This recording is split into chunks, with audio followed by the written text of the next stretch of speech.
Hello everyone, welcome to the your favourite education channel dear school. और आज हम start करने वाले हैं अपनी क्लास 10th केमिस्ट्री का first chapter chemical reactions and equation.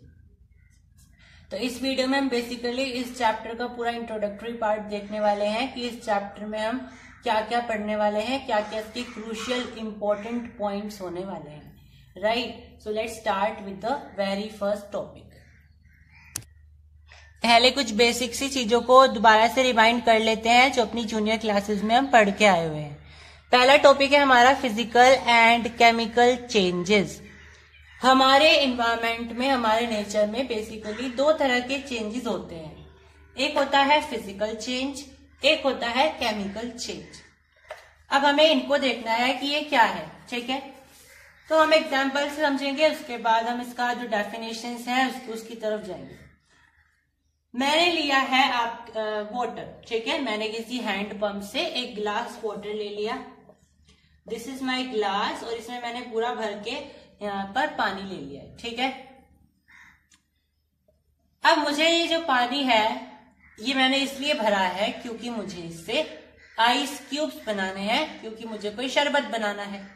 तो मैंने क्या करा है, इसे रेफ्रिजरेटर में रख दिया है, फ्रीजर में रख दिया है, ठीक है। और यहां से मेरे पास इस पानी को जब मैंने जमाया तो मेरे पास छोटे छोटे से आइस क्यूब्स बन करके आ गए हैं, ठीक है। अब मेरा मन करा कि नहीं, शरबत तो नहीं पीना है, मुझे इससे दोबारा से पानी बनाना है और पानी का भी भाप बनानी है। तो मैंने क्या करा, इसको उबाला किसी चाय वाले बर्तन में, ठीक है। तो चाय वाले बर्तन में जब मैंने इसे उबाला तो जब मैंने इसके ऊपर लीड ढकी तो मैंने देखा उबालते वक्त उस लीड के ऊपर छोटी छोटी सी ड्रॉपलेट्स थी पानी की। वो क्या है, वो ये पानी की बूंदे ही हैं जो कि भाप बन करके गई थी, और लीड क्योंकि उनके ऊपर आ गया था तो उनके ऊपर रह गई थी, और कंडेंस होकर के वो क्या बन गई है, पानी की ड्रॉपलेट्स बन गई है। अगर आप उस ड्रॉपलेट को अलग करना चाहते हो तो आप डिस्टिलेशन का प्रोसेस लगा सकते हो। डिस्टिलेशन के प्रोसेस से ये जो सारी की सारी वेपोराइज्ड ड्रॉपलेट्स हैं, बिल्कुल फिल्टर डिस्टिल्ड जो वाटर आएगा वो आपका स्टोर हो जाता है अलग ट्यूब में। आपको यहाँ पे डिस्टिल्ड वाटर मिल जाता है। लेबोरेटरीज में, केमिस्ट्री की लेबोरेटरीज में खास करके आप डिस्टिल्ड वाटर का ही यूज करते हो, ठीक है, जो बैटरी वगैरह होते हैं इन सब में, ठीक है।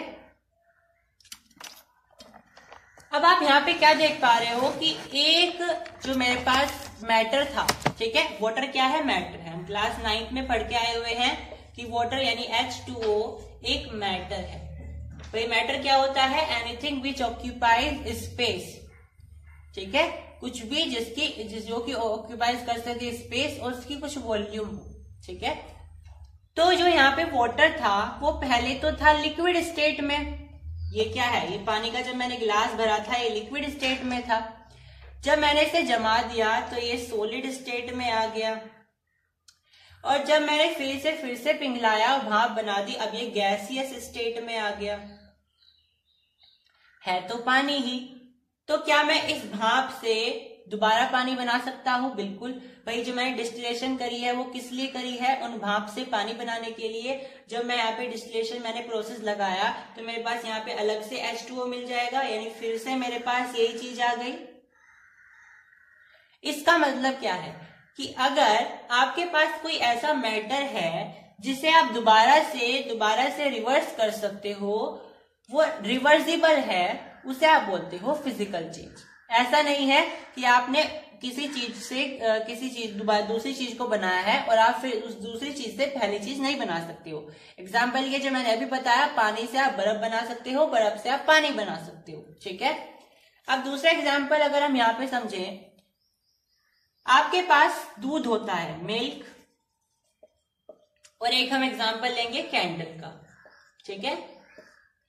मिल्क मेरे पास है, तो मिल्क के अंदर क्या होता है, लैक्टोबैसिलस, ये एंजाइम होती है, और लैक्टिक एसिड होती है बेसिकली। फिर दही जब बन जाती है तो उसके अंदर लैक्टोबैसिलस एंजाइम्स आ जाते हैं, ठीक है। तो आपने मिल्क से जब दही बनाई, मतलब कर्ड बनाया, तो क्या आप मुझे फिर से कर्ड से मिल्क बना करके दिखा सकते हो? नहीं बना सकते, बिल्कुल भी नहीं बता सकते हो। बना सकते हो, मिल्क से हम कर्ड नहीं बना, मिल्क से हम कर्ड बना सकते हैं, लेकिन कर्ड से फिर दोबारा से मिल्क नहीं बना सकते हैं। तो ये क्या है? इरिवर्सिबल है, मतलब कि हम इसे दोबारा से उसकी ओरिजिनल फॉर्म में कन्वर्ट नहीं कर सकते हैं। तो ये क्या हो गया हमारा? Chemical change. मतलब फिजिकल चेंज ऐसा चेंज होता है जिसे हम दोबारा से उसी फॉर्म में ला सकते हैं जिस फॉर्म से हमने उसे दूसरी फॉर्म में कन्वर्ट करा था। ठीक है, अब मेरे पास मोमबत्ती है। एक होता है मेल्टिंग ऑफ कैंडल, एक होता है बर्निंग ऑफ कैंडल। हम इसे एक ही समझ लेते हैं, लेकिन है दोनों अलग अलग। ठीक है, तो मेल्टिंग ऑफ कैंडल क्या है, बर्निंग ऑफ कैंडल क्या है, यहां पे देखेंगे। मैंने कोई कैंडल ली, या फिर आप बोल सकते हो मैंने मोम लिया है। ठीक है, मैंने उसे पिघला दिया है।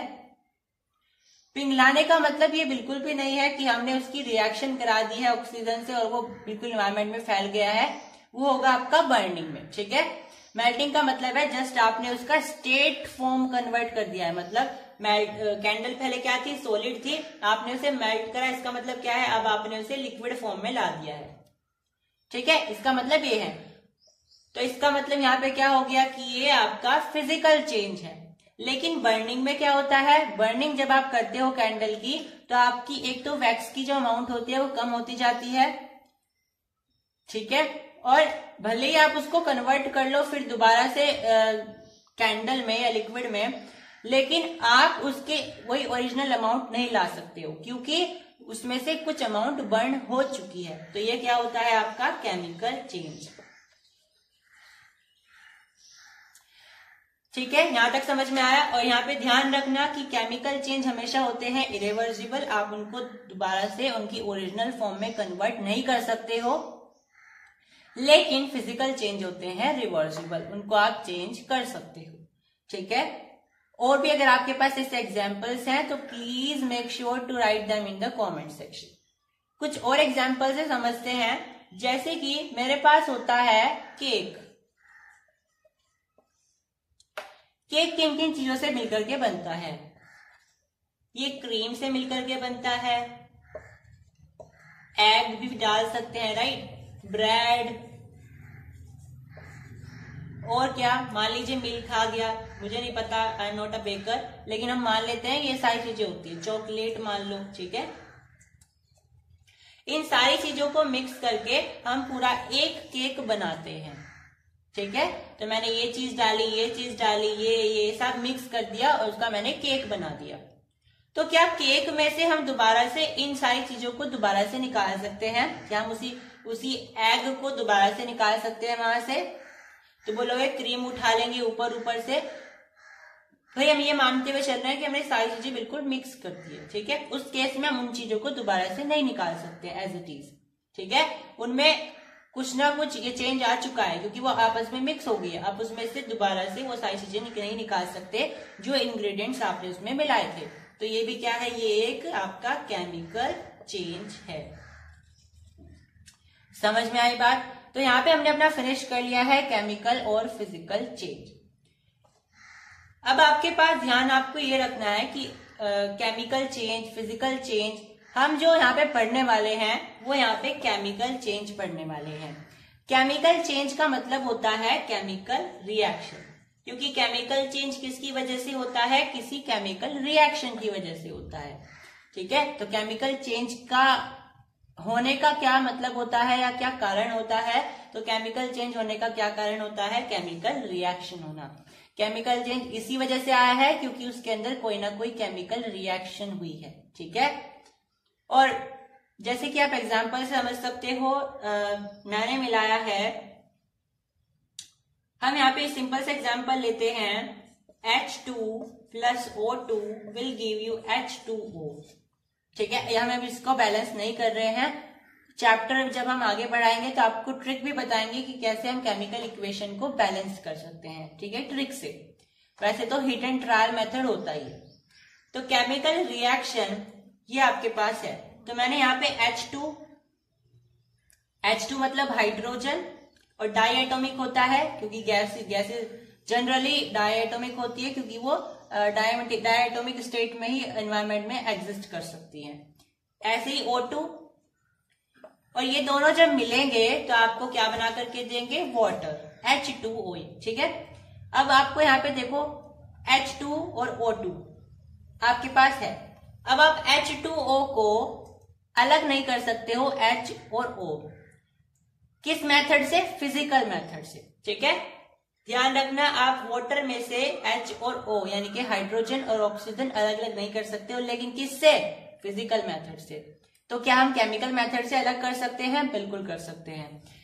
H2O में से यानी वाटर में से हाइड्रोजन और ऑक्सीजन अलग अलग करने का हमारे पास तरीका होता है इलेक्ट्रोलिसिस, जो कि इसी चैप्टर में हम आगे पढ़ेंगे। ठीक है, तो ऐसी रिएक्शंस जिसमें हम प्रोडक्ट जिनसे बना है, जिनसे हमने रिएक्टेंट से प्रोडक्ट बनाया है, उसमें से हम रिएक्टेंट को दोबारा नहीं निकाल सकते हैं फिजिकल मेथड से, उनको हम बोलते हैं केमिकल चेंज। और अगर ऐसा ही कुछ हो लेकिन हम फिजिकल मेथड से निकाल सकते हैं, उसे बोलेंगे हम फिजिकल चेंज। फिजिकल मेथड का मतलब होता है जैसे डिकेंटेशन होता है, सेडिमेंटेशन होता है, डिस्टिलेशन होता है, वेपोराइजेशन होता है, इवेपोरेशन होता है। ठीक है, जो हमने पिछले अपनी जूनियर क्लासेस में पढ़ा हुआ है। यहां तक समझ में आई सभी को? आगे देखो, आगे आपको यहाँ पे ध्यान में रखते हुए चलना है कि केमिकल जो चेंज होता है, जिससे हमें केमिकल रिएक्शन मिलती है। अब केमिकल रिएक्शन है क्या, अब इसके डीप में जाते हैं। ठीक है, हमने ये तो पढ़ लिया कि भाई केमिकल चेंज किसकी वजह से आता है, केमिकल रिएक्शन की, क्योंकि हम केमिकल चेंज ही पढ़ के आए हैं अपनी जूनियर क्लासेस से, हमने केमिकल रिएक्शन नहीं पढ़ी है। तो अगर आपको एकदम से बता दिया जाए कि केमिकल रिएक्शन ये है, तो आपको ये नहीं समझ में आएगा कि हमने इसका जो उसकी रूट है वो कहाँ से लेकर के आए हैं। तो केमिकल रिएक्शन हम इसलिए पढ़ रहे हैं क्योंकि हमने जूनियर क्लासेस में केमिकल चेंज पढ़ा है। तो केमिकल चेंज इसलिए होता है क्योंकि उसके अंदर केमिकल रिएक्शन हुई है। अब केमिकल रिएक्शन क्या होती है, तो केमिकल रिएक्शन क्या है, केमिकल रिएक्शन एक ऐसी प्रक्रिया होती है जिसके अंदर में हमने जो भी रिएक्टेंट लिए हैं, जिनकी हम रिएक्शन करवा रहे हैं आपस में, उनके एटॉमिक स्ट्रक्चर, इनके एटॉमिक अरेंजमेंट चेंज हो जाती है। स्ट्रक्चर चेंज नहीं होगा, उनके एटॉमिक अरेंजमेंट चेंज हो जाती है। जैसे कि H2 प्लस O2, अब इनके एटॉमिक रीअरेंजमेंट हो जाएंगी, ये क्या बन जाएगा, H2O। समझ में आई? यहाँ पे अगर आप बैलेंस करो तो ऐसा आ जाएगा। तो एक ऐसी रिएक्शन जिसमें अगर मैं जनरली बात करूं तो ये हो जाएगा कि जिसमें आप रिएक्टेंट की मदद से कोई ऐसा नया प्रोडक्ट बनाते हो जिसे आप दोबारा से रिएक्टेंट में कन्वर्ट नहीं कर सकते हो किसी फिजिकल मेथड से, वो होता है आपकी केमिकल रिएक्शन। केमिकल चेंज भी वही मान सकते हो, केमिकल रिएक्शन भी, क्योंकि केमिकल चेंज और केमिकल रिएक्शन एक दूसरे के कॉम्प्लीमेंट्री होते हैं, एक दूसरे से डिपेंडेंट होते हैं, विल नॉट से कॉम्प्लीमेंट्री। लेकिन अगर हम केमिस्ट्री की भाषा में देखें तो हमें यह समझ में आता है कि एक ऐसी रिएक्शन जिसमें एटॉमिक लेवल पर कोई रीअरेंजमेंट हुई हो। ठीक है, एटम वही है, उनके अंदर हमने कोई छेड़खानी नहीं करी है, लेकिन उनका रीअरेंजमेंट हो गया है। उनका जो पहले अरेंजमेंट था वो बदल करके कुछ और हो गया है, इसलिए वहां पर कुछ और हमें प्रोडक्ट बना है। अगर हम और अंदर घुसे तो हमें यह पता चलेगा कि केमिकल रिएक्शन इसलिए होती है क्योंकि जो हमने रिएक्टेंट लिए हैं उनके बीच में कोई आयन से लेकर के कोई ना कोई बातचीत हुई है। ठीक है, आयन्स को लेकर के उसमें कोई आयन शेयर हुए होंगे, उनमें कोई आयन एक दूसरे से डोनेशन करी होगी, या जो भी करा वो लूज हुए होंगे, वो आपस में रीअरेंज हो गए। ठीक है, तो आयन्स को लेकर के या फिर इलेक्ट्रॉन्स को लेकर के कोई ना कोई वहां पर छेड़खानी हुई है, इस वजह से वहां पे केमिकल रिएक्शन बनी है। क्लियर? तो केमिकल रिएक्शन समझ में आया कि ऐसी रिएक्शन, केमिकल रिएक्शन क्या होती है, ऐसे प्रोसेस या ऐसे रिएक्शंस जिसमें हम रिएक्टेंट के जो हमारे पास रिएक्टेंट हैं उनका रीअरेंजमेंट कर देते हैं उनके एटॉमिक लेवल पर। ठीक है, हम एटॉमिक लेवल क्यों बोल रहे हैं, इलेक्ट्रॉनिक लेवल बोल रहे हैं, क्योंकि हमें पता है अगर हम न्यूक्लियर लेवल पर उसे चेंज कर देंगे तो वो न्यूक्लियर रिएक्शन बन जाएगी, ना कि केमिकल रिएक्शन। ठीक है, तो अगर हम किसी रिएक्शन में जितने भी रिएक्टेंट हमने लिए हैं उनमें एटॉमिक या फिर मोर प्रिसाइसली अगर हम बोलते हैं इलेक्ट्रॉनिक लेवल पर इलेक्ट्रॉन का लेन देन या शेयरिंग जो भी है उसको लेकर के कोई ना कोई काम करते हैं तो वो होगी केमिकल रिएक्शन। लेकिन अगर आप उसके न्यूक्लियस में घुस जाते हो तो होगी न्यूक्लियर रिएक्शन। ठीक है, जैसे इलेक्ट्रॉन का आपने एटम का आपने स्ट्रक्चर देखा है क्लास 9 में, ऐसा होता है। यहाँ पे आपका न्यूक्लियस होता है और यहाँ पे आपके इलेक्ट्रॉन फ्लो करते रहते हैं। ठीक है, वैसे तो ऑर्बिटल में होते हैं पर आपको अभी तक ये बताया गया है कि वो ऑर्बिट में होते हैं, तो आप वही मानते हुए चलो, वो क्लास 11 का कॉन्सेप्ट है आगे। तो हमें ये पता है कि इलेक्ट्रॉन ऑर्बिट्स में ऐसे रिवॉल्व करते हैं और बीच में होता है न्यूक्लियस। तो अगर केमिकल रिएक्शन हो रही है इसका मतलब ये है कि ये इसको लेकर के कोई चेंज हुआ होगा। लेकिन अगर न्यूक्लियर रिएक्शन हो रही है तो यहाँ आपने इसको तोड़ते हुए, इस दीवार को तोड़ते हुए आप यहाँ पर घुस गए हो। और इस रिएक्शन को करने के लिए बहुत ज्यादा एनर्जी लगती है और बहुत ज्यादा एनर्जी लिबरेट भी होती है। ठीक है, न्यूक्लियर रिएक्शन में ये एटॉमिक बॉम्ब बनते हैं। ठीक है, ये जो है ना परमाणु बम बोलते हैं जिनको हम, ठीक है, रेडियो एक्टिव बॉम्ब्स होते हैं, ये सारे की कैसे बनते हैं? न्यूक्लियस को लेकर के। ठीक है, न्यूक्लियर रिएक्शन होती है, न्यूक्लियर लेवल पर होती है। लेकिन जो केमिकल रिएक्शन हम देखते हैं वो एटॉमिक लेवल पर होती है। वो हम कहीं भी देख सकते हैं, जैसे दही का बन जाना। ठीक है, रस्टिंग, लोहे का जल जाना। ठीक है, रस्टिंग क्या होता है? जब लोहा जल जाता है, जिसपे जड़ लग जाता है। ठीक है, ये। ठीक है, तो टाइप्स ऑफ चेंजेस में मैंने 2 टाइप्स बताए थे। एक और टाइप होता है, हालांकि this is not in your syllabus, लेकिन एक और टाइप होता है जिसे आप बोलते हो रेडियो एक्टिव चेंज। ये वही है जो न्यूक्लियर चेंज हम बोल सकते हैं। ठीक है, जो न्यूक्लियस को हम न्यूक्लियस से रिएक्शन करा के जब हमारा बनता है। ठीक है, जैसे हमारा न्यूक्लियस होता है, ये हमारा इलेक्ट्रॉन होता है, और जब हम इसमें रिएक्शन कराएंगे डायरेक्टली टू द न्यूक्लियस, यानी हमने देखो यहाँ से हम यहाँ पर गए, थोड़ी एनर्जी यहाँ पे लगेगी तो थोड़ी एनर्जी लिबरेट होगी, और यहाँ पे जाते जाते हमें और एनर्जी लिबरेट होगी। ठीक है, क्योंकि ये जो दीवार होती है न्यूक्लियस की, ये बहुत ज्यादा मजबूत होती है, तो इसको तोड़ना इज वेरी डिफिकल्ट। ठीक है, तो हमारी ये रिएक्शन होती है न्यूक्लियर रिएक्शन, और इस चेंज को हम बोलते हैं radio active change. Clear? Now next, अब देखो कुछ ऐसे हम बोल सकते हैं कैटेगरीज होती हैं और कैरेक्टरिस्टिक्स होती हैं जिससे हमें पता चलता है कि यहाँ पे केमिकल रिएक्शन हुई है। ठीक है, ऐसे बहुत सारे होते हैं, जैसे कि हम बोल सकते हैं हमने कोई 2 सब्सटेंस मिलाए थे और उसे मिला करके पहले तो कोई और रंग था या कलरलेस थे, और अब दूसरा कलर हो गया है, ग्रीन हो गया है या वायलेट हो गया है, जो भी। ठीक है, तो इस तरीके के कुछ चेंजेस होते हैं, जैसे टेम्परेचर का बढ़ जाना, कलर का चेंज हो जाना। ठीक है, और प्रेसिपिटेट का बन जाना नीचे, हीट का लिबरेट हो जाना, दैट इज ऑल टेम्परेचर। ठीक है, क्लियर? और साथ में हम बोल सकते हैं कुछ बबल्स निकल जाना या कुछ ऐसे लिबरेशंस निकल जाना, राइट? ये सारी चीजें होती हैं। तो हमें कैसे पता चलता है केमिकल रिएक्शन हुई है? अच्छा, इसमें हमारा स्टेट ऑफ मैटर भी चेंज हो जाता है कभी कभी। तो हम बोलते हैं कि स्टेट ऑफ मैटर तो फिजिकल चेंज में भी होता है, फिजिकल रिएक्शन में भी होता है, और केमिकल रिएक्शन में भी होता है।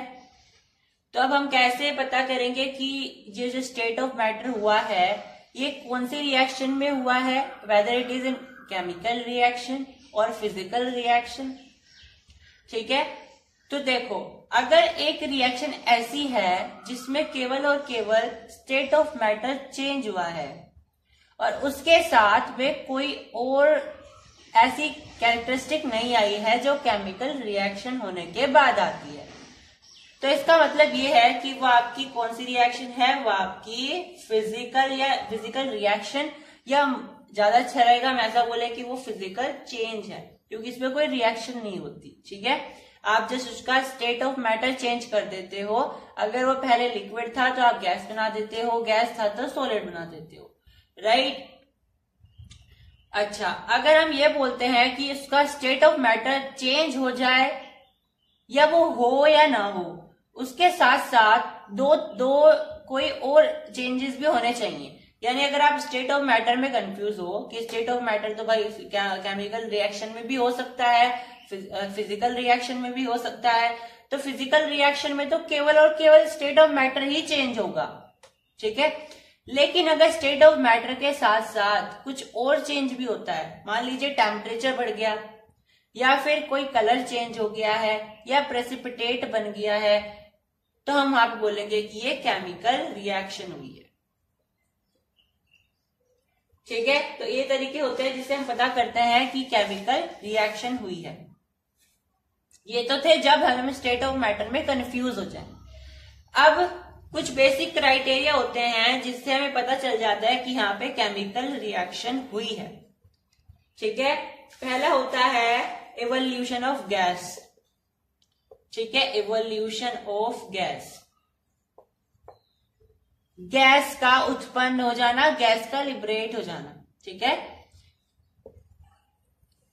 यहाँ पे हम देखो H2 लिबरेशन वाले जो प्रोसेस होता है वो चैप्टर नंबर 2 में पढ़ेंगे, पर ये आपको ध्यान रखना है कि जो भी कोई ऐसी रिएक्शन होती है, जिस रिएक्शन होती है ऐसी जिसमें आपकी गैस लिबरेट हो जाती है, गैस निकलती है बाद में, फिर उनका टेस्ट भी किया जाता है, ठीक है। तो उनका टेस्ट भी सिखाया जाएगा। तो क्या होता है उनका टेस्ट, CO2 को अगर आपको चेक करना है तो आप कैसे करते हो, CO2 को चेक करने के लिए आपको लाइम वाटर चाहिए होता है, ठीक है। आपको नहीं पता है कौन सी गैस आपको टेस्ट करना है, तो आप इसका टेस्ट कैसे करोगे, आप इसको लाइम वाटर से पास कराओ, अगर लाइम वाटर मिल्की हो जाता है तो ये CO2 गैस ही है। H2 गैस यानी कि हाइड्रोजन गैस कैसी होती है, हाइड्रोजन गैस को जब आप एकदम से स्प्लिंटर के पास लेकर के आते हो, यानी कि आग के पास लेकर के आते हो, तो एक कैसी आवाज के साथ एकदम से बर्स्ट होता है, पॉप अप साउंड के साथ। और अगर हम बात करते हैं ऑक्सीजन की, अच्छा, कार्बन डाइऑक्साइड का यूज ऐसे भी हो सकता है, आप कैंडल को लीजिए वो बुझ जाएगी, ठीक है। और ऑक्सीजन का कैसे होगा, अगर आप कैंडल को वहां पे ले जाते हो ऑक्सीजन के पास तो आग बिल्कुल भड़क जाएगी, ठीक है। तो ऑक्सीजन क्या करती है, आग को और भी ज्यादा बढ़ा देती है। Increase fire intensity, clear. और एक होती है हमारी SO2, अगर हमें इसका टेस्ट करना है तो SO2 हम थर्ड चैप्टर में पढ़ते हैं, ये एक एसिड गैस है, एसिडिक गैस है, ठीक है। तो क्योंकि ये एसिडिक गैस है तो हम इसका उन मेथड से पता कर सकते हैं जिनसे हम एसिड का यूज करते हैं, यानी कि हम इसका pH भी निकाल करके पता कर सकते हैं कि ये कौन सी, अगर इसका pH एसिड वाले उसमें कॉर्नर में आता है तो इसका मतलब ये एसिड, एसिडिक गैस, ठीक है। तो इसका टेस्ट ऐसे हो गया, यानी कि ये सल्फर डाइऑक्साइड गैस है। या फिर आप इसका यूज KMnO4 में भी इसका यूज कर सकते हैं, उसमें मिला करके, तो कलर चेंज हो जाता है, ऑरेंज से ग्रीन हो जाता है, ऑरेंज से ग्रीन हो जाता है, ठीक है। तो ये कुछ गैसेस है जिसे हम पता कर सकते हैं। ये तो था आपका पहला कैरेक्टरिस्टिक जिससे हम पता कर सकते हैं कि रिएक्शन हुई है या नहीं। दूसरा होता है आपका फॉर्मेशन ऑफ प्रेसिपिटेट। जब भी गैस निकलती है रिएक्शन में तो आप ऐसे डिनोट करते हो, ठीक है। और जब भी आपका प्रेसिपिटेट बनता है, प्रेसिपिटेट, तो या तो आप PPT लिख दो वहां पर, या फिर आप उसको ऐसे डिनोट करते हो, क्योंकि ये नीचे रह जाता है रिएक्शन के, तो इसलिए इसे यहां रखते हैं। और गैस उड़ जाती है तो इसे यहां से रखते हैं, ठीक है। चलो, तो प्रेसिपिटेट का मतलब होता है जब हमने एक रिएक्शन करी, उसके बाद रिएक्शन के बाद कुछ आपके पास इनसोल्यूबल मैटर रह जाता है नीचे की तरफ, उसे बोलते हैं प्रेसिपिटेट, ठीक है। एक होता है चेंज इन कलर, यानी कि आप ऐसे रिएक्शन कर रहे हो जिसमें आपने जो प्रोडक्ट बनाए थे, जो आपने रिएक्टेंट मिलाए थे, उनका कलर कुछ और था, या फिर वे कलरलेस थे, और बाद में जो आपकी रिएक्शन के बाद जो आपको प्रोडक्ट मिले हैं वो उनका कलर कुछ और है या फिर वो कलरलेस हो गया। ठीक है, यानी कि आपको कलर में चेंज देखने को मिला। अगर पहले कलरलेस थे तो इधर कुछ ना रंग बिरंगे हो गए होंगे, और अगर पहले रंग बिरंगे थे तो हो सकता है कलरलेस हो जाए या फिर कोई और रंग आ जाए। ठीक है, मान लीजिए पहले रेड था अब येलो हो गया। ठीक है, तो चेंज इन कलर भी होता है केमिकल रिएक्शन। फोर्थ है चेंज इन टेम्परेचर। टेम्परेचर भी बढ़ता है। ठीक है, वो घट भी सकता है और बढ़ भी सकता है। अगर आप न्यूट्रलाइजेशन रिएक्शन की बात करते हो तो जो टेम्परेचर है वो घट जाता है। ठीक है, और अगर आप कुछ बर्स्टिंग रिएक्शन जैसे आप एक्सोथर्मिक रिएक्शंस की बात करते हो तो टेम्परेचर बढ़ जाता है। ठीक है, क्या होती है एक्सोथर्मिक रिएक्शंस, वो हम इसी चैप्टर में देखने वाले हैं। नेक्स्ट होता है स्टेट का चेंज हो जाना, जिसके बारे में हमने अभी डिस्कस करा है। ठीक है, केमिकल रिएक्शन में स्टेट भी चेंज हो जाता है। तो मैंने बता दिया फिजिकल में भी स्टेट ऑफ मैटर चेंज होता है, लेकिन दोनों में डिफरेंस क्या है। क्लियर? चलो इसके बाद हमारे क्या है देखो,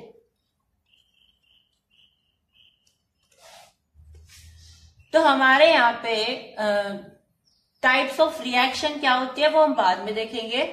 ठीक है, पहले ये देख लीजिए कि केमिकल रिएक्शन का क्विक रिवीजन कर लेते हैं। तो केमिकल रिएक्शन की डेफिनेशन हम कैसे लिख सकते हैं, क्या होती है केमिकल रिएक्शन की बेस्ट डेफिनेशन।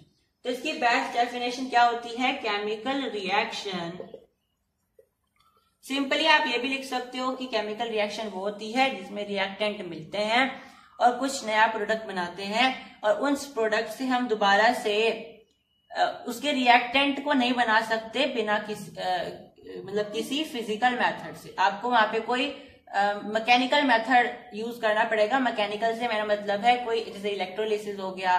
ठीक है, कोई केमिकल मेथड आपको वहां पे यूज करना पड़ेगा। Chemical reactions involve breaking of old bonds, old chemical bonds,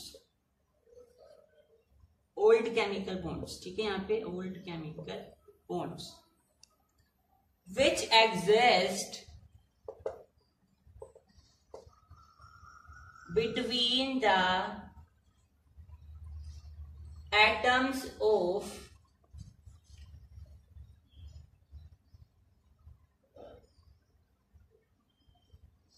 breaking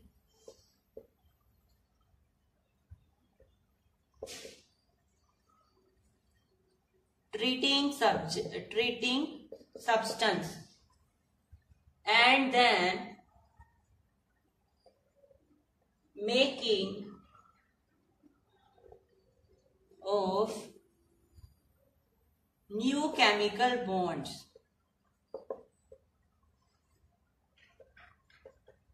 between the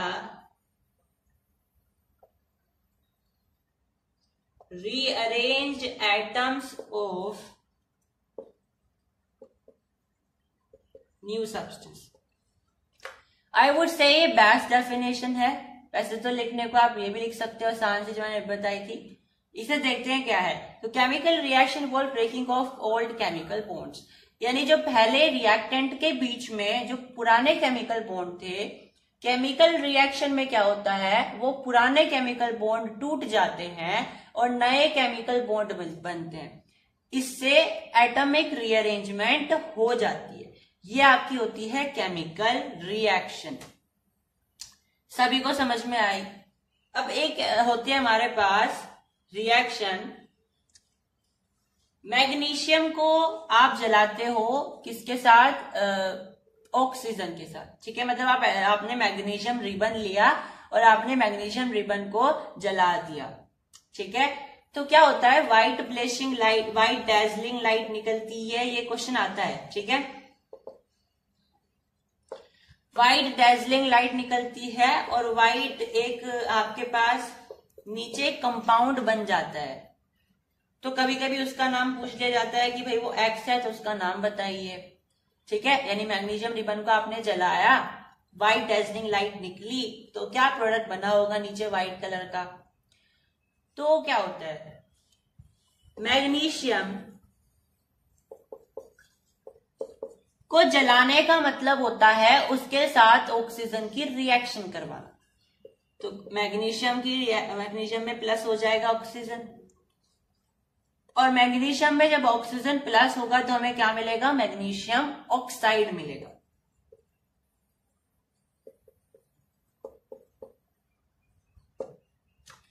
magnesium oxide मिलेगा, ठीक है। और मैग्नीशियम रिबन को आप रिएक्ट करवाने से पहले उसे सैंड पेपर से एक बार क्या करते हो, रफ करते हो, क्योंकि पहले ही उसमें मैग्नीशियम ऑक्साइड की लेयर बनी रहती है, प्रोटेक्टिव लेयर, क्योंकि बहुत ज्यादा रिएक्टिव होता है तो उसके ऊपर पहले से ही जमी रहती है। तो आप उसे पहले साफ करते हो सैंड पेपर से, उसके बाद रिएक्शन कराते हो तो आपको ये प्रोडक्ट मिल जाता है, ठीक है। तो अगर ये तो होगी आपकी केमिकल रिएक्शन लिखने का तरीका। अब केमिकल इक्वेशन क्या होती है, ध्यान से देखेंगे। केमिकल इक्वेशन भी वही है, बस इसे रिएक्शन को लिखने का तरीका बदल जाता है। जैसे अगर मैं इस वर्ड टू वर्ड लिखने की बजाय, जैसे magnesium plus oxygen will give you magnesium oxide, मैंने पूरा स्पेलिंग बाय स्पेलिंग बढ़िया तरीके से लिखा है। अगर मैं ये चाहूं कि मैं इन सबको छोड़ के सिंबल्स वगैरह का यूज कर दूं, केवल वर्ड्स का यूज कर दूं, एलिमेंट्स का सिंबल्स यूज कर दूं, तो आसान हो जाएगा, ठीक है। हमें जब बड़ी बड़ी रिएक्शंस दी जाएंगी तो हमें कंफ्यूजन नहीं होगा। तो इसी तरीके से हमें यहाँ पे करना है। तो मैग्नीशियम होता है Mg और ऑक्सीजन मतलब O2 जो एनवायरमेंट में होती है। इसकी रिएक्शन करके हमें क्या मिला, मैग्नीशियम ऑक्साइड और MgO, ठीक है। कैसे आया MgO, देखो Mg के ऊपर होता है +2 चार्ज, ऑक्सीजन के ऊपर होता है -2 चार्ज। तो जब हम वैलेंस क्रिस क्रॉस करते हैं तो ये दोनों आपस में कैंसिल हो जाते हैं और ये आपस में मिलकर के आपको MgO यानी मैग्नीशियम ऑक्साइड बना करके देते हैं। तो केमिकल इक्वेशन को लिखने का बेस्ट तरीका क्या होता है, आप इसमें ये सब सिंबल्स लिख दो और साथ में आप इसमें कुछ ऐसे डिटेल्स ऐड कर दो, जैसे कि आप इसमें ऐड कर सकते हो कि कोई कौन सा मैटर कौन से स्टेट में है। जैसे मैग्नीशियम तो आपका सॉलिड में था, ऑक्सीजन आपका गैसियस में था और ये आपका आया सॉलिड, आपने ये लिख दिए, ठीक है। और क्योंकि यहाँ पे देखो प्रेसिपिटेट भी बचा है और नीचे कंपाउंड भी बना है तो आप ये भी लिख सकते हो इसमें, जिसका मतलब है प्रेसिपिटेट, ठीक है।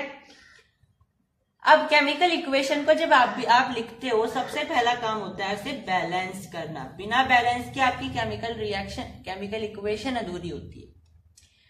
तो केमिकल इक्वेशन क्या बताई मैंने, केमिकल रिएक्शन का ही एक पार्ट है जिसे हम सिंबल्स या दूसरे वर्डिंग फॉर्म में लिख सकते हैं, क्लियर।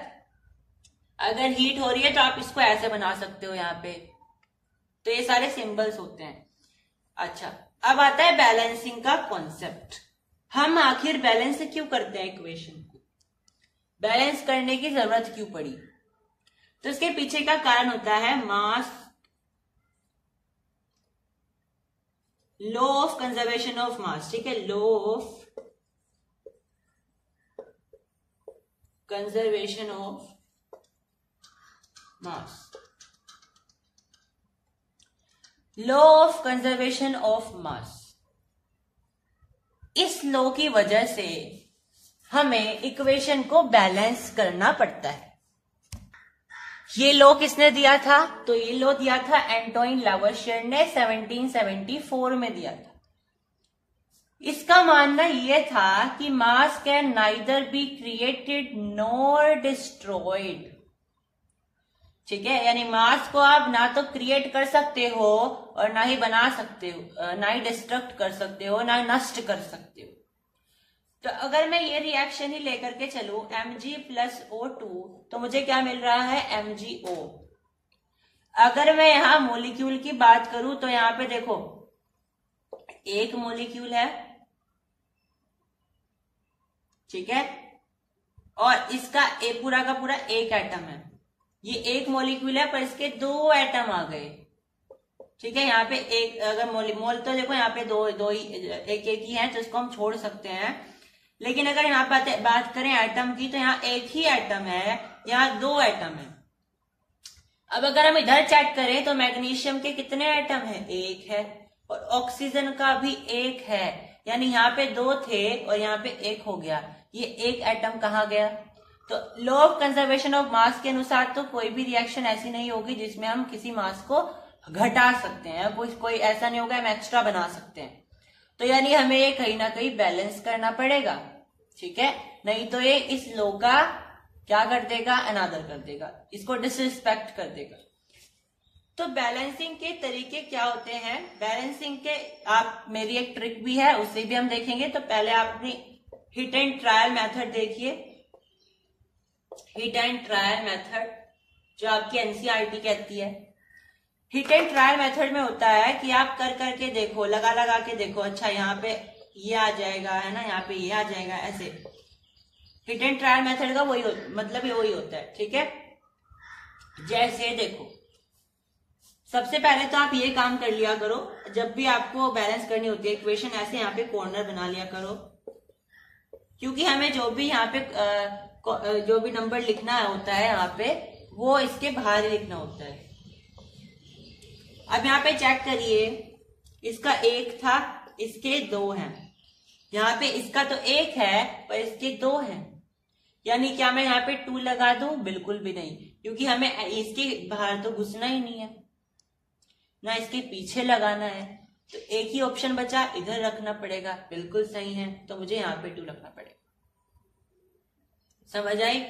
लेकिन अब बाहर 2 रखने से क्या हुआ? ये 2 mg का भी आ गया और ये 2O का भी आ गया। ये अब दोनों के लिए है, लेकिन मुझे ऑक्सीजन के लिए चाहिए था। अब यानी कि मैग्नीशियम आपका अनबैलेंस हो गया, अब मैग्नीशियम को करना पड़ेगा, यानी ये 2 आप यहां पर भी रख दो। अब बैलेंस हो गया 2 mg, 2 mg, O2, O2। Clear हुई बात? ये होता है आपका हिट एंड ट्रायल मेथड। इस तरीके से आप करते हो, ये फटाफट हो जाता है अगर आपका दिमाग चलता है तो उस समय पर। एक और तरीका होता है जो कि मेरी ट्रिक है, उसे हम करते हैं। देखो,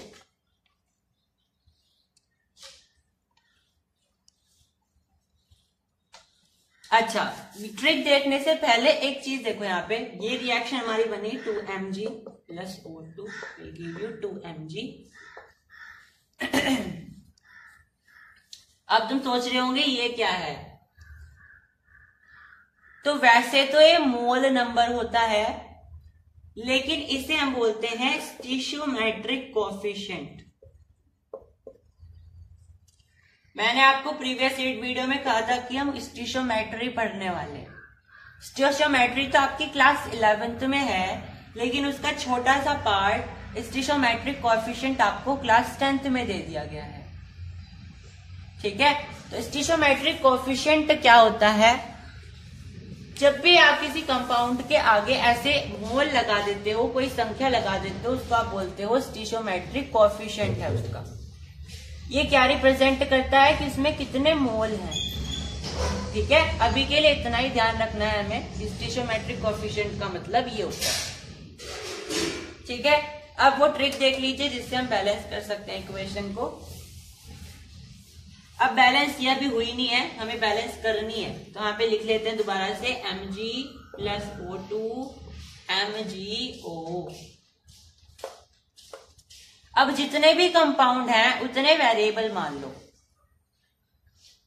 वेरिएबल तो आप देखो, कंपाउंड का मतलब ये है कि कितने कितने आपके पास चीजें हैं, सब्सटेंस हैं। तो एक सब्सटेंस ये है, एक सब्सटेंस ये है, एक सब्सटेंस ये है, A B C, ऐसे आप 3 मान लो, ठीक है। इसके पास यहाँ पे कुछ नहीं है आगे, ना यहाँ पे पीछे है कुछ भी, तो यहाँ पे सिंपल A आ गया, ठीक है। अब A किसके बराबर होगा? इधर से देखो C में जो ये mg है ये भी 1 है, तो यानी कि A C के बराबर हो गया। अब O2 देखो, O2 है तो 2B किसके बराबर हो गया? ये C एक बार ही है तो C के।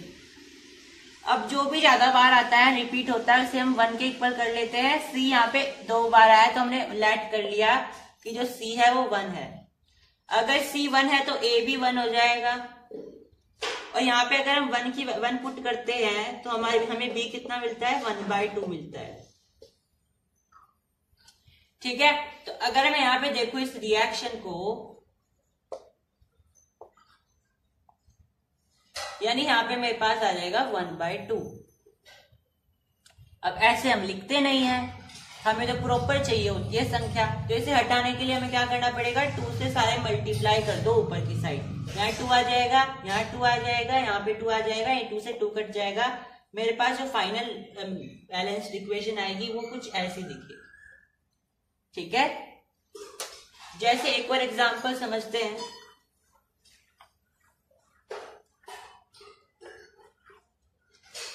वाटर का फॉर्मेशन H2 + O2 H2O, ये A है, ये B है, ये C है। तो 2A किसके बराबर, 2C के बराबर। 2B किसके बराबर, खाली C के बराबर। ऑक्सीजन यहाँ पे 1 है, यहाँ 2 ही थी, यहाँ भी 2 है। ठीक है, यहाँ से C लेना है। ठीक है, चलो तो क्या करना पड़ेगा, लेट C बराबर 1। तो अगर C 1 है तो A भी 1 हो जाएगा, क्योंकि 2 से 2 कैंसिल हो जाएगा, तो C1 A1। और यहाँ पे अगर मैं पुट करूं फिर से 1, तो 2B, तो B की वैल्यू क्या आ जाएगी, 1/2। फिर से अगर मैं यहाँ पे रखना चाहूं तो मेरे पास कैसी दिखेगी इक्वेशन, कुछ ऐसी दिखेगी, क्योंकि B का मतलब ये है ना यहाँ पे, तो 1/2 रखा। A का मतलब ये होता है, C का मतलब ये होता है। फिर से हम उसको ऐसे नहीं रखेंगे, ऊपर क्या इससे डिवाइड मल्टीप्लाई कर देंगे, न्यूमरेटर में 2 से कर देंगे। तो अगर मैं यहाँ पे 2 रखूं, यहाँ पे 2 रखूं, यहाँ पे 2 रखूं, तो ये 2 से 2 कट जाएगा, 1 रह जाएगा, यहाँ पे 2, यानी कि कुछ ऐसी दिखेगी इक्वेशन। ये आपके पास फाइनल इक्वेशन आ जाएगी जो बैलेंस्ड है। ठीक है, तो इस तरीके से हम बैलेंसिंग करते हैं। तो आज टाइप्स ऑफ केमिकल रिएक्शन, अगर हम बात करते हैं केमिकल रिएक्शन की in the terms of heat, कि हीट कितनी निकल रही है, हीट निकल रही है या हीट एब्जॉर्ब हो रही है, तो उसके बेसिस पर तो 2 टाइप्स होते हैं। पहला टाइप होता है एक्सोथर्मिक, दूसरा टाइप होता है एंडोथर्मिक। एक्सोथर्मिक रिएक्शन में क्या होता है, आपने जो रिएक्शन करी है उसके प्रोडक्ट में आपको हीट मिल जाती है, और एंडोथर्मिक में आपको हीट लगानी पड़ती है, उसके बाद जो रिएक्शन है वो फुलफिल होती है। क्लियर, तो ये हमारा फर्क होता है एक्सोथर्मिक रिएक्शन और एंडोथर्मिक रिएक्शन। ठीक है, और अगर हम दूसरे बेसिस पर बात करते हैं, जनरली जो टाइप्स ऑफ रिएक्शन होती हैं वो आपकी पहली होती है कॉम्बिनेशन रिएक्शन, दूसरी होती है डिकम्पोजिशन रिएक्शन,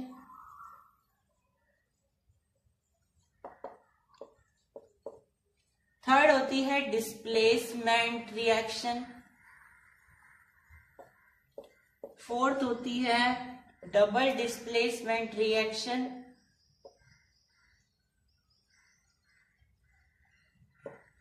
फिफ्थ होती है रिडॉक्स रिएक्शन, और 6 और 7 में आप ये मान सकते हो। ठीक है, तो अगर मैं यहाँ पर बात करूं एग्जाम्पल्स की, तो अगर मैं यहाँ पे कॉम्बिनेशन रिएक्शन की बात करते हैं, तो कॉम्बिनेशन रिएक्शन ऐसी होती है जो आपके पास रिएक्टेंट होते हैं वो कंबाइन होकर के आपको एक प्रोडक्ट देते हैं। For example C + O2 will give you CO2। ठीक है, ये आपको पूरा टोटल CO2 दे देंगे। तो ये दोनों के दोनों कंबाइन होकर के हमें एक प्रोडक्ट दे रहे हैं। डिकम्पोजिशन का होता है उल्टा, अगर आपके पास कोई प्रोडक्ट है तो अगर आप उसे डिकम्पोज करोगे तो उनके अंदर जो भी आपके पास एलिमेंट्स हैं उनके अलग अलग आपके पास रिएक्टेंट निकल जाएंगे एज अ प्रोडक्ट। जैसे H2O है, तो H2O को अगर मैं डिकम्पोज करूं इलेक्ट्रोलिसिस से तो मेरे पास H2 अलग निकल जाएगा, O2 अलग निकल जाएगा। ठीक है, डिस्प्लेसमेंट रिएक्शन होती है जब आप, जैसे यहाँ पे देखते हैं मेरे पास है HCl प्लस Na, यानी सोडियम की रिएक्शन मैंने HCl से कराई, क्या बनेगा NaCl प्लस H2, राइट। तो जब यहाँ पे हमारा एक एलिमेंट डिस्प्लेस हो जाता है, ठीक है, Na इसके साथ आ जाएगा और H बाहर निकल जाएगा, तो उसे बोलते हैं डिस्प्लेसमेंट रिएक्शन। और अगर दोनों हो जाए तो हमारा हो जाएगा डबल डिस्प्लेसमेंट रिएक्शन, ठीक है। जैसे एग्जांपल समझते हैं, ये XX है, ये Y X Z है, ये Y U है, ठीक है। जो हमारे यहाँ पे प्रोडक्ट बनेगा वो क्या बन जाएगा, X इसके साथ आ गया, X Y आ गया, प्लस Z U के साथ आ जाएगा, तो X U के साथ आ गया, क्योंकि जनरली पॉजिटिव होता है आगे, तो पॉजिटिव नेगेटिव के साथ जाएगा और पॉजिटिव फिर नेगेटिव के साथ जाएगा, यानी कि Y आपके पास Z, ठीक है, आप ऐसे समझ सकते हो। क्लियर हुई बात सभी को। आगे हमारे पास है रिडॉक्स रिएक्शन। उससे पहले एग्जाम्पल देख लेते हैं एक्सोथर्मिक रिएक्शन का। तो एक्सोथर्मिक रिएक्शन का अगर हम यहाँ पे एग्जाम्पल देखते हो तो क्विक लाइम जो होता है, क्विक लाइम मतलब कैल्शियम ऑक्साइड। तो कैल्शियम ऑक्साइड की रिएक्शन जब आप H2O से करते हो तो आपके पास क्या बनता है, CaOH का होल ट्वाइस बनता है और बहुत सारी हीट निकल जाती है, ठीक है, बहुत सारी हीट आपकी निकल जाती है। समझ आई बात। और अगर आप बात करते हो एंडोथर्मिक रिएक्शन की तो बहुत सारी हीट आपको देनी पड़ती है, ठीक है, आपको बहुत सारी हीट देनी पड़ती है, उसके बाद रिएक्शन होती है। क्लियर। चलो, अगर आप एंडोथर्मिक का एग्जांपल देखते हो तो जैसे वाटर का जो फॉर्मेशन होता है H2 प्लस O2, आपको यूवी रेज देनी पड़ती है, यानी कहने की बात है आपको हीट लगानी पड़ेगी, तब जाकर के आपको H2O मिलता है, ठीक है। तो ये एंडोथर्मिक रिएक्शन के आपके पास एग्जांपल है। अब मैंने आपको बताई थी रिडॉक्स रिएक्शन भी देखेंगे, मैंने आपको बताई थी डिकम्पोजिशन रिएक्शन, ठीक है। अब डिकम्पोजिशन जो रिएक्शन होती है वो 3 तरह की होती है, पहले वो कवर कर लेते हैं,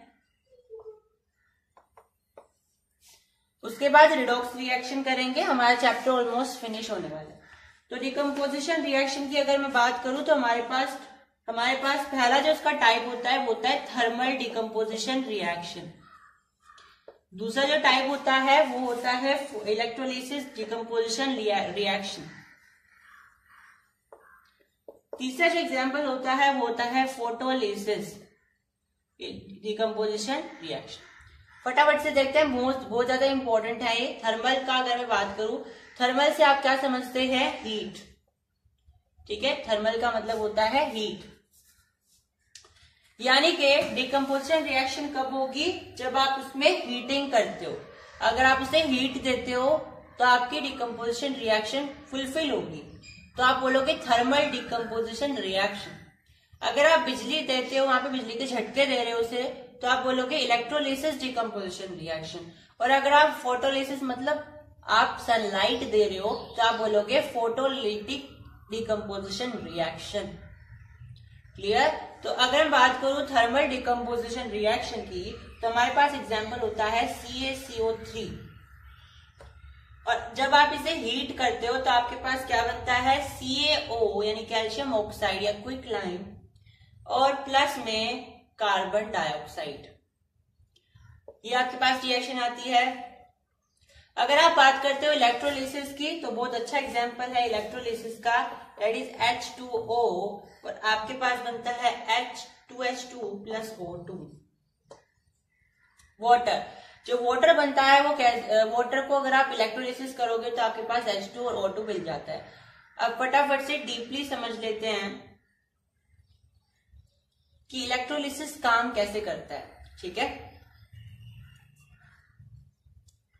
तो अगर मुझे इलेक्ट्रोलिसिस करना है तो मैंने क्या किया, एक मग लिया है ऐसे, उसमें मैंने पानी भर दिया है, यहाँ पे मैंने इलेक्ट्रोड लगा दिए हैं, ठीक है, 2 इलेक्ट्रोड लगा दिए हैं और इनको बैटरी से लगा दिया है। मान लीजिए 6 वोल्ट की कोई बैटरी है, ठीक है। तो मैंने यहाँ पे जब इसे बिजली दी वाटर को, तो इसमें जो हम बोलते हैं कि नेगेटिव वाली इलेक्ट्रोड होगी, ये मान लो नेगेटिव वाली इलेक्ट्रोड है, ये मान लो पॉजिटिव वाली इलेक्ट्रोड है, तो H2O जब हम बिजली देंगे तो आप H2 और O2 में निकल जाएगा।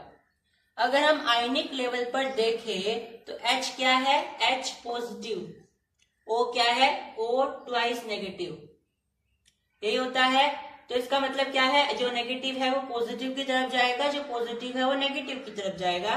मतलब नेगेटिव इलेक्ट्रोड के पास कौन निकलेगा, H2 निकलेगा, पॉजिटिव इलेक्ट्रोड के पास कौन निकलेगा, O2 निकलेगा। मतलब इस इलेक्ट्रोड के पास अगर आप माचिस की तिल्ली लेकर के जाते हो तो पॉपअप साउंड की आवाज आएगी, मैंने बताया था आपको, और ऑक्सीजन यहां से आपके पास निकलेगी। ठीक है, इस तरीके से आप इलेक्ट्रोलिसिस करते हो। नाउ आपके पास जो मैंने CaCO3 बताया है इस रिएक्शन में, CaCO3, आपको ये भी ध्यान रखना है कि CaCO3 होता है मार्बल का फॉर्मूला भी। ठीक है, मार्बल का फॉर्मूला भी यही होता है, और जनरली जब यहाँ पे व्हाइट वॉशिंग करी जाती है तो यही यूज किया जाता है। तो फिर शाइनिंग आ जाती है ना, शाइनिंग आती है बहुत बढ़िया। तो वो क्यों आती है, क्योंकि CaO के साथ कार्बन डाइऑक्साइड निकल रहा है। ठीक है, तो इसकी वजह से हमारे पास शाइनिंग आ जाती है। समझ आ रही है बात? तो इस तरीके से हमारे पास वहां पे शाइनिंग आएगी। तो ये आपको दोनों ध्यान रखने हैं। ये जो डिकम्पोजिशन रिएक्शन के टाइप्स हैं, इनसे क्वेश्चन आता है, इससे ज्यादातर आता है फोटोलिसिस से, और इलेक्ट्रोलिसिस की जो मैंने एक्टिविटी बताई वो इम्पोर्टेंट है। फोटोलिसिस समझते हैं। फोटोलिसिस का मतलब है डिकम्पोजिशन ही होना, लेकिन किसकी मदद से होना, सनलाइट की मदद से होना। क्योंकि फोटो का मतलब होता है लाइट, तो आप सनलाइट बोलो या केवल लाइट बोल सकते हो। ठीक है, दोनों ही क्या है, आपकी डिकम्पोजिशन रिएक्शन होती है। इसका एग्जाम्पल क्या है, AgCl यानी कि सिल्वर क्लोराइड। आप अगर देखो तो यहाँ पे लिखा Ag+Cl। ये ऐसे कलर का होता है, ये होता है व्हाइट कलर का, और आपके पास फिर ये AgCl से सिल्वर हो जाता है अलग ग्रे कलर का, और ये हो जाता है अलग, ये क्लोरीन गैस। ठीक है, येलोइश कलर की। इसी तरीके से AgBr होता है, जिसमें Ag अलग हो जाता है और Br अलग हो जाता है। ठीक है, तो ये हमें रिएक्शन ध्यान रखनी है। और अगर आप ये देखते हो, देखो आप जब चांदी का सामान कोई खरीदते हो तो वो जानबूझ के उस पर क्लोरीन की रिएक्शन करा के रखते हैं ताकि वो बहुत ज्यादा चमके, और अगर आप धूप में रखते हो उन्हें तो धीरे धीरे से वो उनकी डलनेस होनी स्टार्ट हो जाती है। तो वो डलनेस नहीं होती, वो उनका रियल कलर आ रहा है। ठीक है, जो उन्होंने आपको जो है चकमा दे दिया है, आपको लूट लिया है, पहले से उन्होंने उसके ऊपर क्लोरीन की परत चढ़ा दी थी ताकि वो बहुत ज्यादा चमके, व्हाइट व्हाइट सा। ठीक है, लेकिन असल में क्या होता है, AgCl वो आपको देते हैं, और जब आप उसको धूप में लेकर के जाते हो तो वो Ag और Cl2 नाम की गैस बन जाती है। ये तो गैस निकल जाती है, आपके पास ये बचता है जिसे आप कहते हो हमें सुनार ने लूट लिया है। राइट नाउ, अब इसके यूज पूछे जाते हैं, फोटोलिटिक डिकम्पोजिशन रिएक्शन के यूज पूछे जाते हैं। तो इसका यूज होता है आपके पास ब्लैक व्हाइट फोटोग्राफी में। ठीक है, जो आपके पास ये रिएक्शन थी ना, Ag+Br, इसका यूज होता है ब्लैक व्हाइट फोटोग्राफी में। ये आपको ध्यान रखते हुए चलना है। ठीक है, यहां तक समझ में आया सभी के? एक बार फिर से रिवीजन करा देते हैं सारी रिएक्शंस का, ताकि आप बिल्कुल अच्छे से समझ जाए। तो आपके पास पहली रिएक्शन मैंने कौन सी बताई थी? पहली रिएक्शन मैंने आपको बताई थी कॉम्बिनेशन रिएक्शन। तो कॉम्बिनेशन रिएक्शन कैसी रिएक्शन होती है, जिसमें दो या दो से ज्यादा रिएक्टेंट मिलकर के एक प्रोडक्ट बनाते हैं। ठीक है, जैसे कि आपके पास होता है Mg+O2 MgO, जैसे कि C+O2 CO2, जैसे कि H2+O2 H2O। बहुत सारे एग्जांपल्स होते हैं। चलो, उसके बाद डिकम्पोजिशन रिएक्शन तीन तरह की जो मैंने अभी बताई है, थर्मल, फोटोलिटिक और इलेक्ट्रोलिटिक। ठीक है, इनके एग्जांपल मैंने अभी आपको बताए हैं। उसके बाद रिएक्शन होती है आपके पास डिस्प्लेसमेंट रिएक्शन, जिसमें आपका सिंगल एलिमेंट या सिंगल रिएक्टेंट डिस्प्लेस हो जाता है दूसरे रिएक्टेंट के साथ। जैसे Zn प्लस CuSO4, तो क्या करेगा ये Zn, क्या करेगा इस Cu को निकाल देगा यहाँ से। ऐसा क्यों होता है?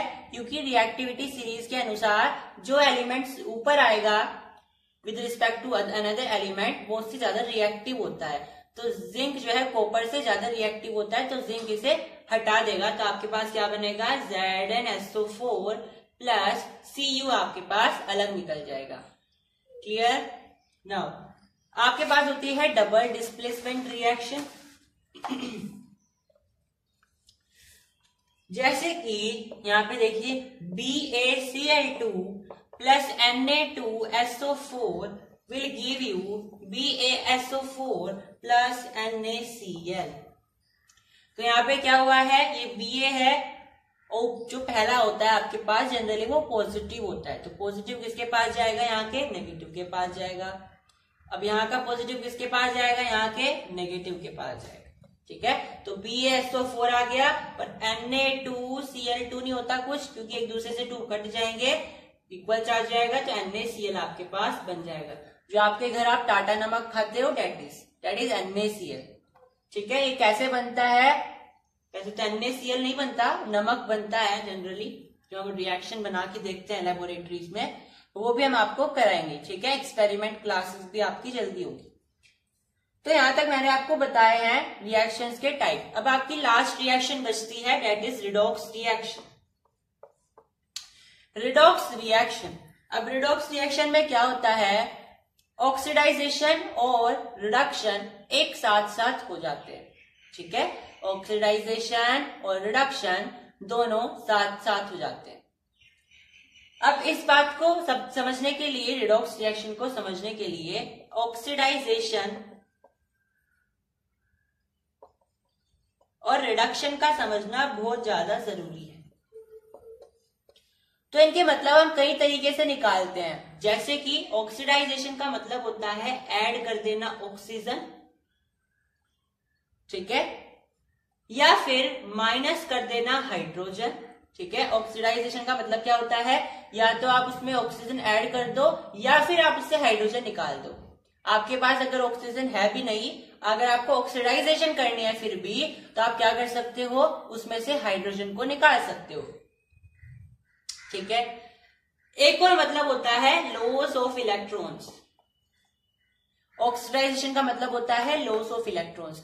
जिस जगह पर इलेक्ट्रॉन्स का लॉस हो रहा है वहां पे आप बोलते हो ऑक्सीडाइजेशन हुई है। ठीक है, ऐसे ही रिडक्शन का मतलब होता है हाइड्रोजन का ऐड कर देना। और अगर आपके पास हाइड्रोजन नहीं है, आप रिडक्शन करना चाहते हो, तो आप क्या कर सकते हो? ऑक्सीजन को माइनस कर सकते हो, या फिर इसका मतलब होता है gain of electrons. Gain of electron, जहां पे इलेक्ट्रॉन का गेन हो रहा है वहां पे आप बोलोगे कि रिडक्शन हो रही है। यहां पे समझ में आई बात? ऑक्सीडाइजेशन का मतलब क्या है, रिडक्शन का मतलब क्या है, तीन पर्सपेक्टिव में आप देख सकते हो। और मुझे यहां तक मुझे लगता है जो तीसरा पर्सपेक्टिव है इससे सवाल आ सकता है, gain of electron, loss of electron. आपको कोई सेटअप दे दिया जाएगा, देखो ध्यान से समझिए। आपको ऐसा कोई सेटअप दे दिया, यहाँ पे आपके पास 2 इलेक्ट्रोड लगी हुई है, वो बोल रहा है ए इलेक्ट्रोड है, ये बी इलेक्ट्रोड है, और ए इलेक्ट्रोड पर क्या हुआ है? इलेक्ट्रॉन अपना प्लेस बदल रहे हैं। आपको ऐसा बोल देगा डिस्प्लेस हो रहे हैं, इसका मतलब इलेक्ट्रॉन लॉस हो रहे हैं। तो जनरली उसने क्या बोल दिया कि ए इलेक्ट्रोड पर लॉस ऑफ इलेक्ट्रॉन हुआ है। तो इसका मतलब क्या है? यहाँ पे क्या हुई है? ऑक्सीडाइजेशन हुई है। तो आपको पूछेगा बी पर क्या हुआ होगा? अगर यहाँ पे ऑक्सीडाइजेशन हुई थी, यहाँ पे क्या हुआ होगा? रिडक्शन हुआ होगा। ठीक है, और ऐसी रिएक्शन जहां पे ऑक्सीडाइजेशन और रिडक्शन साथ साथ काम करते हैं, उस रिएक्शन को आप बोलते हो रिडॉक्स रिएक्शन। जैसे कि मैंने एग्जांपल दिया, यहां से इलेक्ट्रॉन गए निकले, यहाँ पे जाएंगे, यानी कि यहां से तो इलेक्ट्रॉन का लॉस हुआ और यहाँ पे इलेक्ट्रॉन का गेन हुआ है। ठीक है, तो यहाँ पे आप बोलोगे कि ये कौन सी रिएक्शन चल रही है? ये आपकी रिडॉक्स रिएक्शन चल रही है। एग्जाम्पल से समझते हैं, एग्जाम्पल समझते हैं। आपके पास है CuO plus H2, Cu plus H2O। अब ये रिएक्शन रिडॉक्स रिएक्शन है, हम कैसे पता कर सकते हैं? तो उसके लिए आपको एक चीज और समझनी पड़ेगी, दैट इज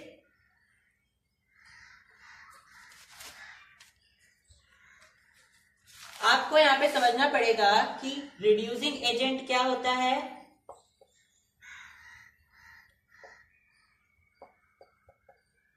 ऑक्सीडाइजिंग एजेंट क्या होता है, रिड्यूस्ड सब्सटेंस क्या होता है, और ऑक्सीडाइज्ड सब्सटेंस क्या होता है। ठीक है, ये आपको समझना है। अब यहां पे देखिए, रिड्यूसिंग एजेंट का मतलब है वो कंपाउंड या वो एलिमेंट जिसकी वजह से जो रिडक्शन है वो हुआ है, मतलब उसके पास ऑलरेडी हाइड्रोजन होगी, इसलिए वो रिडक्शन कर पा रहा है। समझ रहे हो? तो रिड्यूसिंग एजेंट कौन होगा? जिसके पास ऑलरेडी हाइड्रोजन होगी, इसलिए वो रिडक्शन कराएगा भी, क्योंकि ऐसे वैसे कोई नहीं करा सकता। जिसके पास हाइड्रोजन है वही कराएगा। तो रिड्यूसिंग एजेंट जिसके पास हाइड्रोजन होती है। ठीक है, अब ऑक्सीडाइजिंग एजेंट भी बिल्कुल सेम है, जिसके पास ऑक्सीजन होती है, इसलिए वो ऑक्सीडाइजेशन भी कराएगा। ठीक है, अब इनका उल्टा देखिए, जो रिड्यूसिंग एजेंट होता है वही आपका ऑक्सीडाइज्ड सब्सटेंस भी होता है। ये ट्रिक है, बच्चे इसमें कंफ्यूज हो जाते हैं। आपको पूछा जाएगा रिड्यूस सब्सटेंस निकालो, ऑक्सीडाइजिंग एजेंट रिएजेंट निकालो, है ना, आप इनमें कंफ्यूज हो जाओगे। तो ये ट्रिक है, जो रिड्यूसिंग एजेंट होता है वही ऑक्सीडाइज्ड सब्सटेंस भी होता है, और जो ऑक्सीडाइजिंग एजेंट होता है वही रिड्यूस्ड सब्सटेंस भी होता है। ठीक है, अगर मैं यहाँ पे बात करूं तो आपके पास यहाँ पे दिया हुआ है CuO, तो इसके पास ऑक्सीजन है, इसका मतलब क्या है? ये आपका ऑक्सीडाइजिंग एजेंट है। और ऑक्सीडाइजिंग एजेंट होने के साथ साथ ये क्या होगा? ये रिड्यूस्ड सब्सटेंस भी होगा। रिड्यूस सब्सटेंस का मतलब इसके आगे इसमें से ऑक्सीजन हट जाएगी। ठीक है, H2 ये आपका रिड्यूसिंग एजेंट है, और जो रिड्यूसिंग एजेंट होगा वो आपका ऑक्सीडाइज्ड सब्सटेंस भी होगा। देखिए, CuO है, इसमें से ऑक्सीजन अलग निकल गई, मतलब ये रिड्यूस्ड सब्सटेंस बन गया, लेकिन ऑक्सीडाइजिंग एजेंट ये था। H2 रिड्यूसिंग एजेंट था, लेकिन H2O बन गया, इसमें ऑक्सीजन ऐड हो गई, मतलब ये ऑक्सीडाइज्ड सब्सटेंस बन गया। सभी को समझ में आई क्या हुआ यहाँ पर? ये सिंपल सी ट्रिक है, जिसके पास ऑक्सीजन आपको दिखाई दे रही है वो आपका ऑक्सीडाइजिंग एजेंट बन जाएगा, जिसके पास आपके पास हाइड्रोजन दिखाई दे रही है वो आपका रिड्यूसिंग एजेंट बन जाएगा। और ऐसा भी हो सकता है कि कोई एक होगा आपके पास, मान लीजिए एग्जांपल ले लेते हैं, आपके पास ऐसा कोई एलिमेंट है XO, यानी ऑक्सीजन है इसके साथ, प्लस में आपके पास Y दे दिया, ये हाइड्रोजन है ही नहीं। आपको पता करना है रिड्यूसिंग एजेंट क्या है, ऑक्सीडाइजिंग एजेंट क्या है। तो आप देख पा रहे हो उसके पास ऑक्सीजन है, तो ये तो आपका ऑक्सीडाइजिंग एजेंट है ही, और इसके अलावा जो भी बचा वो आपका क्या हो जाएगा? रिड्यूसिंग एजेंट हो जाएगा। ठीक है, दीज आर द ट्रिक्स जो आपको हेल्प करेंगे। ठीक है, तो यहां तक आपके समझ में आया। अब ये जो मैंने रिएक्शन लिखी है ये बड़ी इंपॉर्टेंट रिएक्शन है, ध्यान से समझते हैं। मैंने लिया कॉपर का पाउडर, ठीक है, कॉपर पाउडर मैंने लिया और मैंने उसको हीट किया बर्नर पर। ठीक है, मैंने उसको हीट करा, तो हीट करने का मतलब क्या बताया था मैंने? ऑक्सीजन से रिएक्शन करवाना। तो कॉपर की रिएक्शन मैंने कराई ऑक्सीजन से, तो मुझे क्या मिलेगा? कॉपर ऑक्साइड मिलेगा। ये कॉपर होता है ब्राउन कलर का, और ये आपके पास आ जाएगा ब्लैक कलर का कंपाउंड। अब मेरा मन करा कि मुझे इस कॉपर ऑक्साइड से दोबारा से कॉपर को अलग करना है, तो मुझे क्या करना पड़ेगा? अब इसका हाइड्रोजन से रिएक्शन करानी पड़ेगी, यानी मुझे इसे रिएक्शन करानी पड़ेगी हाइड्रोजन से, यानी मुझे रिडॉक्स रिएक्शन करनी पड़ेगी। तो यहाँ पे मेरे पास मिल जाएगा S। ठीक है, समझ में आया बात? तो ये ऐसे हमने यहाँ पे करा। रिडॉक्स रिएक्शन भी हमारी कंप्लीट होती है। तो आज हमने सारे के सारे जो टाइप्स हैं केमिकल रिएक्शन के वो कंप्लीट कर लिए। ठीक है, आगे जो हमारा टॉपिक बचता है वो है आपके पास करोजन एंड रेसिडिटी। उसके पहले कुछ इंपॉर्टेंट पॉइंट्स देख लेते हैं। कोरोजन और रेंसिडिटी पढ़ने से पहले कुछ इंपॉर्टेंट टर्म्स देख लेते हैं जो हमारे चैप्टर में जरूरी है। पहली होती है आपके पास प्रेसिपिटेशन रिएक्शन। तो प्रेसिपिटेशन रिएक्शन कौन सी रिएक्शन होती है जिसके पास अगर आप रिएक्शन करते हो तो बाद में आपके पास कोई प्रेसिपिटेट बन जाता है। तो बोलोगे मैंने उसे पढ़ाया क्यों नहीं उसमें? तो क्योंकि precipitation reaction double displacement reaction का ही दूसरा नाम होती है। तो तुम बोलोगे इसका मतलब ये है कि डबल डिस्प्लेसमेंट रिएक्शन में हमेशा आपको एक प्रेसिपिटेट मिलता है। तो मैंने कहा बिल्कुल सही, ठीक है। तो हमेशा आपको डबल डिस्प्लेसमेंट रिएक्शन में कोई ना कोई प्रेसिपिटेट मिलेगा और इसीलिए आप उसको बोलते हो प्रेसिपिटेशन रिएक्शन। उसके बाद है हेबर्स प्रोसेस। हेबर्स प्रोसेस को ध्यान से समझेंगे। हेबर्स प्रोसेस होता है अमोनिया बनाने का प्रोसेस, ठीक है। ये कैसे बनता है देखो, यहां पे देखो, मैंने ली नाइट्रोजन की डायटोमिक गैस, ठीक है, plus 3 mole of H2 hydrogen की डायटोमिक गैस, और मैंने यहाँ पे क्या किया है, इसको 400 से 450 डिग्री सेल्सियस और 200 ATM मतलब कि 200 एटमॉस्फेरिक प्रेशर पर रखा और मुझे क्या मिला है 2NH3, 2 mole of ammonia gas मुझे मिल गए। तो ये प्रोसेस होता है आपका हेबर्स प्रोसेस। हेबर्स प्रोसेस के अनुसार आप जो है यहाँ पे NH3 यानी कि अमोनिया गैस बनाते हो, ठीक है। अमोनिया गैस कैसे बनती है? नाइट्रोजन और हाइड्रोजन को ऐड करके। ये कंडीशन रहती है, आपको यहाँ पे रखना होता है 400 से 450 डिग्री सेल्सियस और 200 ATM। और ध्यान रखना इस रिएक्शन में आपको एक कैटलिस्ट भी लेकर के चलना होता है, डेट इज Fe, आयरन। अब एक कैटलिस्ट क्या होता है यहाँ पे समझ लीजिए कि यहाँ पे कैटलिस्ट आपको लेके चलना है। अब हम आपको समझाते हैं कैटलिस्ट है क्या। तो कैटलिस्ट क्या होता है? कैटलिस्ट कुछ ऐसे सब्सटेंस होते हैं जो कि आप जब रिएक्शन कर रहे होते हो आपकी रिएक्शन की स्पीड को मेंटेन करते हैं। अगर आपको वो रिएक्शन बिल्कुल क्विक चाहिए, प्रॉम्प्ट चाहिए, तो आप वहां पे कैटलिस्ट का यूज कर सकते हो। कुछ कैटलिस्ट होते हैं ऐसे, या फिर आप चाहते हो कि ये रिएक्शन थोड़ी धीरे धीरे से चले, ग्रेजुअली चले, तो उसके अलग से कैटलिस्ट होते हैं। तो ये क्या करते हैं, रिएक्शन को एडजस्ट करते हैं जैसा आप चाहते हो आपके अनुसार, ठीक है। आप स्पीड को या रेट को मेंटेन करते हैं, ठीक है, कैटलिस्ट।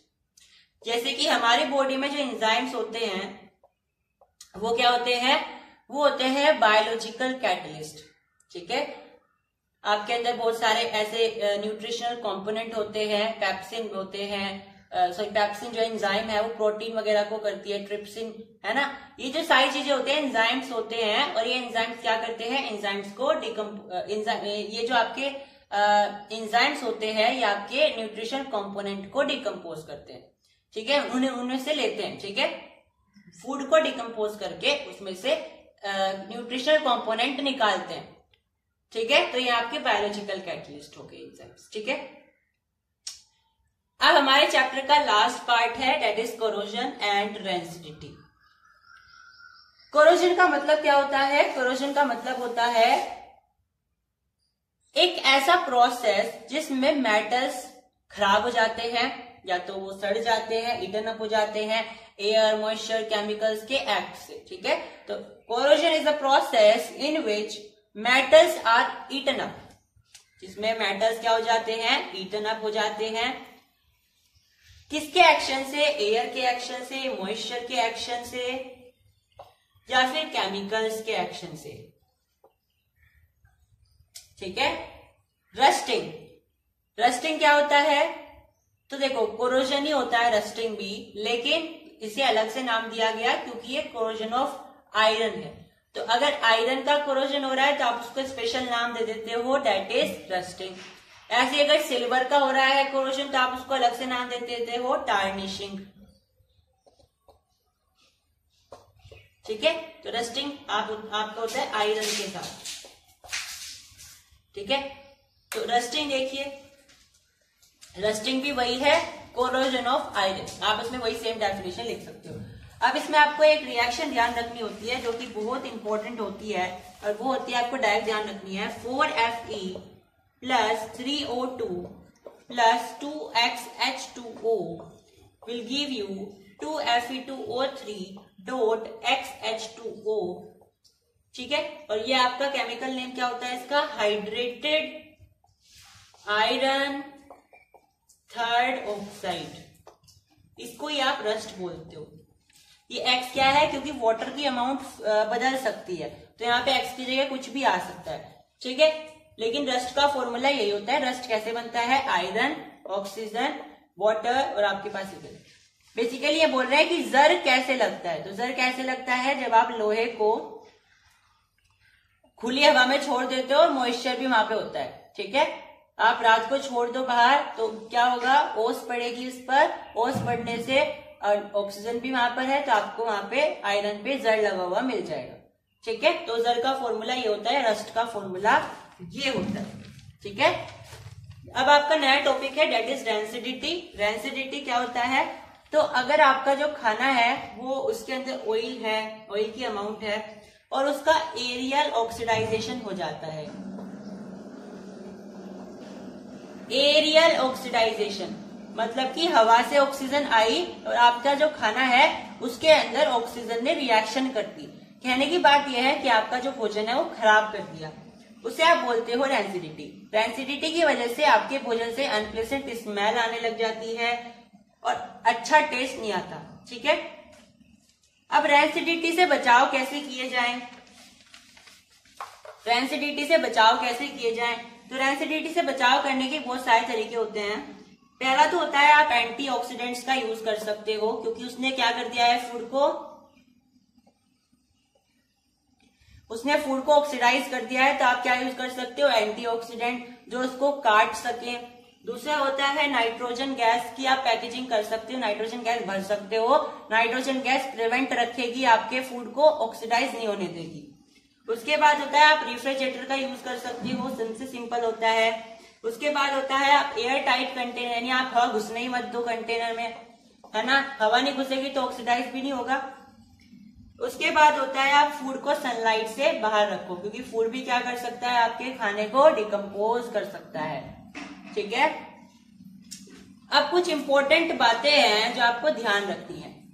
पहला होता है न्यूट्रलाइजेशन, जिसका हम प्रैक्टिकल भी करने वाले हैं। 1-2 दिन में आपके पास वीडियो अवेलेबल हो जाएगी। ठीक है, तो न्यूट्रलाइजेशन रिएक्शन क्या होती है, ऐसी रिएक्शन होती है जिसमें आप एक एसिड लेते हो, आप एक बेस लेते हो और आप उनकी रिएक्शन कराते हो और आपको एक साल्ट मिलता है और साथ में वाटर मिलता है। जैसे कि आपके पास होता है NaOH, ये क्या है, एक बेस है, और आपके पास होता है HCl, ये आपके पास एक एसिड होती है। इसको मिला करके आपके पास बनता है NaCl प्लस H2O। हालांकि ये एसिड है, बेस है, ये आप अगले चैप्टर में पढ़ने वाले हो, लेकिन मैं न्यूट्रलाइजेशन रिएक्शन आपको बतानी है क्योंकि आपके पास हम प्रैक्टिकल वीडियो लेकर के आने वाले हैं इसके एक्सपेरिमेंट की। ठीक है, ताकि आपको वहां पर समझ आ सके कि हम कर क्या रहे। ठीक है, तो NaOH प्लस HCl, तो NaOH क्या है, आपके पास एक बेस है, HCl क्या है, आपके पास एक एसिड है, और ये दोनों रिएक्ट करके आपके पास क्या बना रहे हैं, NaCl जो आपका साल्ट होता है, और H2O यानी कि जो आपका वाटर होता है। तो ऐसी रिएक्शन जिसमें आप बेस और एसिड की रिएक्शन करवाओ और आप नमक बनवाओ और वाटर बनवाओ, ये होता है आपकी न्यूट्रलाइजेशन रिएक्शन। ठीक है, नमक बनाने की जो प्रक्रिया होती है, हम प्रैक्टिकली नमक बना करके भी देखेंगे।